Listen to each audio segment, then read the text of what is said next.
السلام عليكم. لا تنسوا الإعجاب والاشتراك في القناة تشجيعا لنا لمزيد من العطاء والتألق.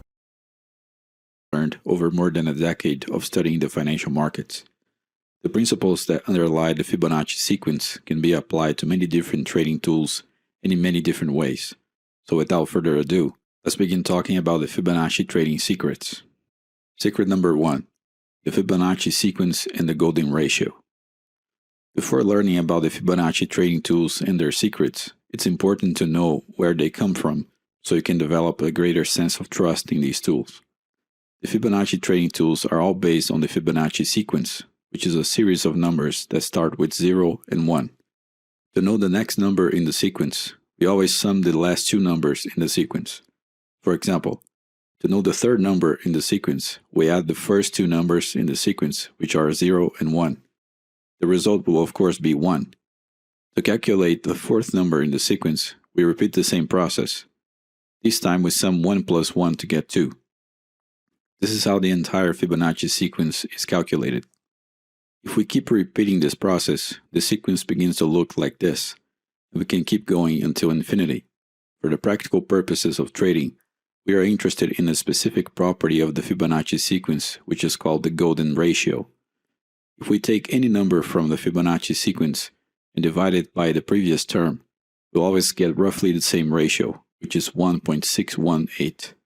This doesn't happen in the first terms of the sequence because they are small numbers, but as the series progresses, we always will get the golden ratio if we divide one term by the previous term. Let's take the higher numbers in the sequence so we can observe other properties. Here we can observe that if we divide one term by the previous term, we get the 1.618 ratio. Another interesting thing is that if we divide one term by the next number in the sequence, we'll always get the 0.618 ratio. These are the two simplest and most powerful Fibonacci ratios. We can also start to play with the ratios to find new ones. For example, if we divide one term in the sequence by the term that is two terms back instead of one, we will always get the 2.618 ratio. Using a similar approach from previous examples, if now we divide one term by the term that is two terms after, we will always get the 0.382 ratio. We can do this indefinitely, but I think you can see where this is going by now. This is where those Fibonacci ratios you see in the charts come from. Secret number 2. Fibonacci in nature and the markets. The Fibonacci sequence, the golden ratio, and the other Fibonacci ratios became famous because they can be observed in a number of different places in nature. Perhaps the most iconic of these places is the Nautilus shell, which follows precisely the shape of a Fibonacci spiral. Fibonacci ratios are believed to represent some sort of fundamental reality of nature, meaning that there is something about the mathematical structure of reality that can be understood through the Fibonacci ratios and numbers. Based on that assumption, traders started to apply Fibonacci ratios to price charts, because price charts are also a reflection of human behavior.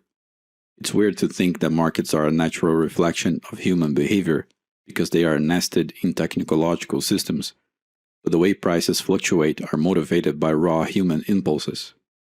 The theory behind the use of Fibonacci ratios in the financial markets claims that these ratios are able to capture the degree of future price fluctuations based on past price fluctuations. There is no formal scientific theory that positively claims that. That's just an assumption, but we can definitely find some anecdotal evidence to support it if we look at price charts. In this chart, we can see a very simple example of Fibonacci ratios in action. A Fibonacci expansion tool was plotted on the blue price vectors. We can see that the market extends itself until it reaches the 1.618 ratio of those blue vectors almost exactly. This sort of thing happens too frequently in price charts to be considered a coincidence, but we still need to remember there is no scientific theory that supports this idea. This is merely anecdotal evidence collected by traders over time. Secret number 3. The best Fibonacci ratios. As we saw in the first secret about Fibonacci, there is an infinite number of ratios we can take from the Fibonacci series, and that begs the question of which ratios are indeed the best to use in trading. The answer to this question is that the simplest ratios are the best ones to use because they tend to be the most frequent and the most powerful. You can think of the simpler ratios as more powerful abstractions about the Fibonacci series. The simplest ratios we can get are the 1.618, 2.618, 0.618, and the 0.382.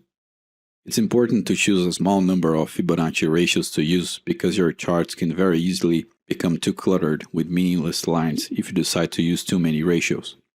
The problem with that, of course, is that the more complex ratios will not yield the same results as the simplest ratios. Some people like to throw the 0.5, 1, and 2 ratios as well because of the first terms in the Fibonacci series, which is perfectly valid too. Beyond being the simplest ratios in mathematical terms, these are also the ratios that most Fibonacci traders use, so they tend to have a much more pronounced effect than all the many other complex ratios. Secret number 4. Fibonacci in space and time. Most traders use the Fibonacci expansion and retracement tools to deal with price in terms of space, meaning where price is more likely to land next based on the ratios from the more recent price vectors. However, Fibonacci tools can also be applied in the temporal dimension. In other words, the time it takes for price to form highs and lows can give some hints about the duration of future price movements based on the Fibonacci ratios. Another way of looking at this is that we can use Fibonacci ratios in the spatial dimension with horizontal lines and in the temporal dimension with vertical lines. In this chart we can see an example of a Fibonacci tool working in the temporal dimension. The area between the two black vertical lines represents the time it took for the market to create the two price vectors marked in blue. This represents 100% of the time necessary to create those two vectors. The dotted line shows the same length of time, but extended into the future using the 1.618 ratio. Notice how this ratio predicted when the next reversal happened. It's necessary to say that this tool works a lot less effectively than the common expansion and retracement tools, but if you can align the Fibonacci time tool with these other tools, it will serve as an extra confirmation for your market analysis. Secret number 5. Fibonacci channels. A less frequently used aspect of the Fibonacci ratios dwells somewhere in between the spatial and temporal dimensions like we just saw, and it's the application of Fibonacci channels. The way regular channels are drawn is by using equidistant spaces between the channel boundaries, but we can change that by applying Fibonacci ratios to the channel boundaries. In this chart we can see a good example of that. The gray area represents the boundaries of a normal channel grounded on the gray circles. The green space is a duplication of the gray channel area, but respecting a 1.618 ratio. Notice how the lower boundary highlighted by the 1.618 line of the channel captures two large reversal points in price. Observe how I have been only using the simplest Fibonacci ratios so far to give evidence that these are indeed the best ratios to use. Secret number 6. FibForex. One very interesting use of the Fibonacci ratios is using them as a layer on top of another great tool called the Andrews pitchfork. The lines of the pitchfork are equidistant, just like other types of channels, but we can take advantage of the angle generated by the pitchforks at the same time that we can explore non-equidistant spaces between the pitchfork lines that follow the Fibonacci ratios. In this chart, we can see an example of pitchforks that has a Fibonacci extension. The black lines are the original and equidistant lines of the pitchfork. The blue lines are the 1.618 extensions. Observe how the lower Fibonacci line captures the absolute bottom of this market very precisely. The question of how and when to use these ratios depends on several other factors in the price action analysis.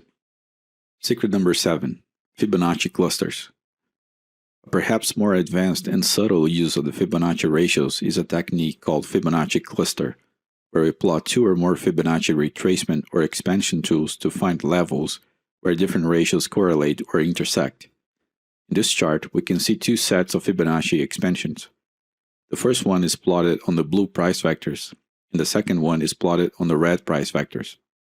We can see that the 2.618 level from the first expansion tool is more or less in the same level as the 1.618 level of the second expansion tool. The space in between these two levels that are close to each other forms some sort of reversal zone for price. In most cases, Fibonacci ratios from different tools will align near each other, but sometimes they will be layered on top of each other exactly, which represent a stronger support and resistance line. The use of such lines cannot be random. There's a right way and a right time to use them. I hope you learned something new and useful with this video. السلام عليكم.